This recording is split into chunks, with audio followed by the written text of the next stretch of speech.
Армысыздар қазақ елі. Бүгінгі біздің тақырыбымыз құрбандық шалу туралы болмақ. Құрбандық дегеніміз Алла жолына арнап шалынатын мал. Құрбандыққа мал шалу дәстүрі ислам тарихында өз ұлы Исмайылды Алла разылығы үшін құрбан етпек болған Ибрахим пайғамбарға байланысты шыққан. Құрбан айт кезіндегі құрбандық үшін малдың 3 түрін түйе, сиыр, қой не болмаса ешкі союға болады.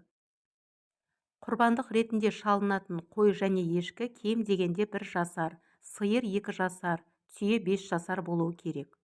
6-7 айлық қозы 1 жасар қой сияқты семіз етті болса, құрбандыққа жарай береді. Құс союға болмайды, ал жылқы малы имам ағзам жолы бойынша соғыс көлігі саналып, құрбандыққа жатпайды. Құрбандыққа сойылған малдың дене мүшелері түгел әрі сау болуы керек. Құрбандық етінің 3-тен 1-і отбасына қалдырылады, екінші жартысы тұрмысы нашар ағайын туысқа, үшінші бөлігі кембағалдарға таратылады. Алла тағаланың әмірлерін орындау әрдайым ризашылығына жақындатып, ақыретте сый-сияпатына кенелтеді.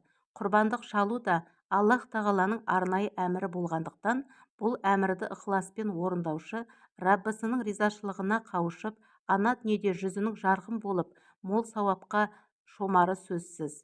Пайғамбарымыз хадисінде бұл ақиқатты былай деп түсіндіреді: адам баласы құрбан айт күнінде құрбан шалып қан ағызудан да сүйікті басқа іспен Аллах тағалаға жақындаған емес.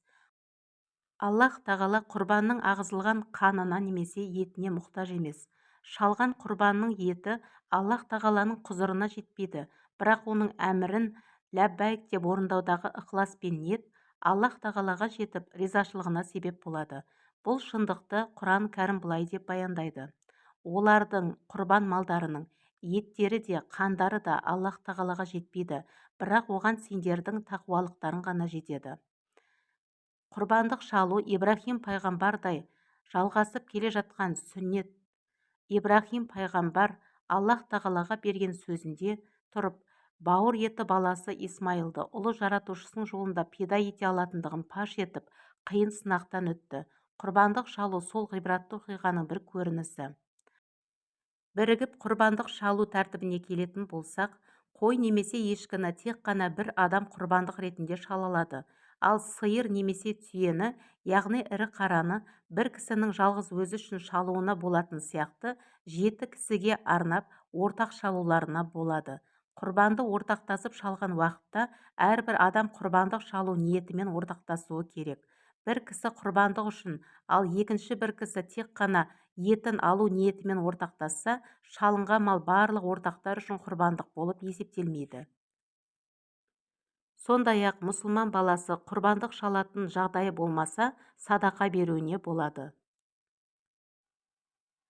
Сондай-ақ дүниеден өткен адамның атынан құрбандық шалуға бола ма деген сұраққа, дүниеден озған адамның атынан сауабын бағыштау ниетімен құрбандық шалуға болады, бірақ құрбандық шалуға міндеттелген адам ең әуелі өз атынан құрбандық шалуы тиіс. Өлген адам үшін құрбандық шалғысы келген адам мұны құрбан айт күндері шалуы керек. Құрбандықтың етінен құрбандық шалған адамның өзі және басқалары да жесе болады. Егер құрбандық шалуды қайтыс болған адам өсиет етсе, бұл құрбанның етін мұрагерлері жей алмайды, бәрін түгелдей кедейлерге таратып беруі керек. Құрбан шалу діндегі маңызды құлшылықтардың бірі. Қасиетті Құранның Кәусар сүресінде тек Раббыңның разылығы үшін намаз оқып, құрбан шал делінген. Ал қарыз алып құрбандық шалуға бола ма? Егер бір адамға құрбандық шалу уәжіп болса, алайда қалтасында ақшасы болмаса, қарыз алуы міндетті.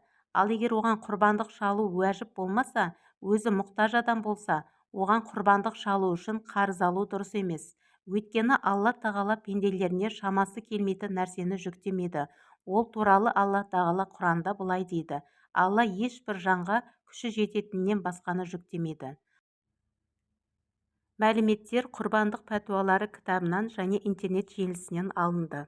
Құрметті оқырмандар, видеом ұнаған болса, еңбегімді бағалап, төменге лүпіл басып, пікірлеріңізді қалдыра кетіңіздер. Тіркелмеген кісілер болса, тіркеле кетіңіздер. Менің каналымда көптеген қызықты деректер бар. Егер видеоларым ұнап жатқан болса, достарыңызбен, таныстарыңызбен бөлісе кетіңіздер. Бұл каналдың ары қарай дамуына өз септігін тигізеді. Келесі видеода кездескенше сау саламатта болыңыздар.